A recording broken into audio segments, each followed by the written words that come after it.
तो फिर हम अब कंटिन्यू करेंगे हमारे चैप्टर को। Chapter 5 understanding the elementary shapes. उसमें हमने पढ़ा स्ट्रेट एंगल क्या होता है, राइट एंगल टर्न क्या होता है, रिवॉल्यूशन क्या होता है। अब उसके आगे मैं आपको पढ़ाना चाहती हूँ एंगल्स। एक तो हमने पढ़ा राइट एंगल, एक स्ट्रेट एंगल। राइट एंगल जो होता है वो 90 डिग्री का होता है और स्ट्रेट एंगल जो होता है वो 180 डिग्री का होता है। अब हम बात करेंगे एक्यूट एंगल। ये नई टर्म आपके लिए नई होगी बच्चों, क्योंकि आपने अभी तक एंगल्स की प्रॉपर्टीज़ को नहीं पढ़ा है। तो अब एक्यूट एंगल, बहुत बार कन्फ्यूज़न होता है बच्चों को कि एक्यूट एंगल होता क्या है, ऑब्ट्यूज एंगल क्या होता है, रिफ्लेक्स एंगल क्या होता है। बहुत बार बच्चे सिली मिस्टेक्स भी करते हैं एग्जामिनेशंस में।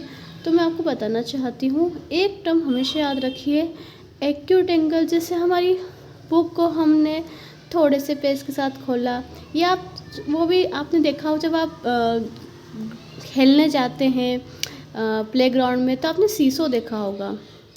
तो सीसो का जो ये एंगल बन रहा है ना बच्चों, ये वाला, जब आपका एक फ्रेंड वगैरह नीचे रहता है और आप ऊपर रहते हो, तो ये जो पोजीशन होती है ना, ये बेटा एक्यूट एंगल की होती है।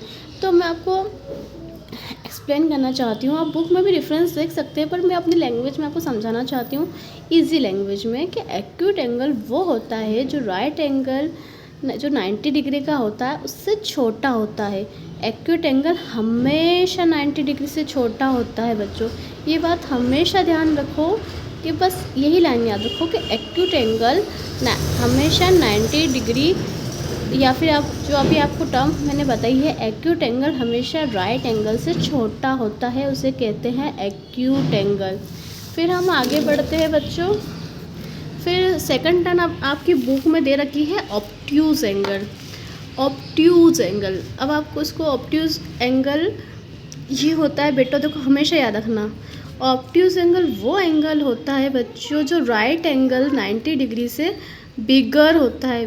Bigger than 90 degree is obtuse angle, less than 90 degree is acute angle. थोड़ा सा बच्चों आपको कुछ ना कुछ टर्म अपने दिमाग में सेट करनी होगी कि एक्यूट एंगल और ऑब्ट्यूज एंगल क्या होता है।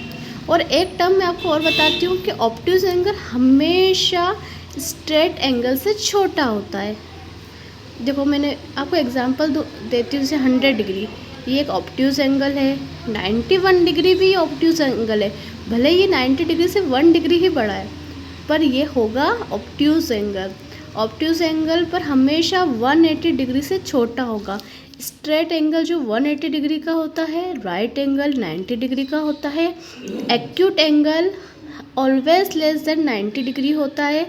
Obtuse angle always bigger than 90 and less than 180 degree. फिर यहाँ पे एक और टर्म आप बच्चों आपको याद रखनी है, आपको बहुत यूज़फुल रहेगी एक्सरसाइज करने में भी, रिफ्लेक्स एंगल। रिफ्लेक्स एंगल वो एंगल होते हैं जो 180 डिग्री या जो हमें कहते हैं स्ट्रेट एंगल से बड़ा होता है।